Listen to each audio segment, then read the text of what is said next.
नमस्कार दोस्तों, आप सभी का स्वागत है आज के इस बड़ी खबर में। जी हां दोस्तों, आप लोगों को बता दें अभी अभी खेसारी लाल यादव लाइव आकर एक बहुत बड़ा ऐलान कर दिए हैं। जी हां दोस्तों, आप लोगों को बता दें खेसारी लाल यादव फिलहाल नेपाल से बाहर आ चुके हैं, यानी कि इंडिया में आ चुके हैं।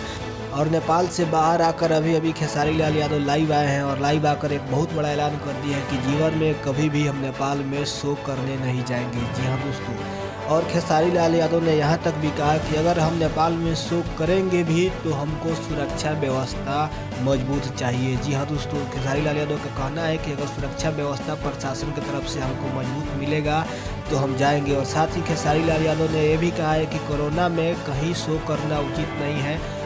और अपने साथी कलाकारों को भी खेसारी लाल यादव ने यह सूचित किया है कि कोरोना में आप कहीं भी शो नहीं करें, अगर कर भी रहे हैं तो कोरोना गाइडलाइंस के पालन करते हुए शो को करें। जी हाँ दोस्तों, अगर ज़्यादा भीड़ हो भाड़ को बढ़ाना उचित नहीं है, ये खेसारी लाल यादव का कहना है। तो नमस्कार, आज की इस वीडियो में इतना ही। अगर मेरा वीडियो आप लोग को अच्छा लगा हो तो वीडियो को लाइक शेयर जरूर कर दीजिएगा। नमस्कार।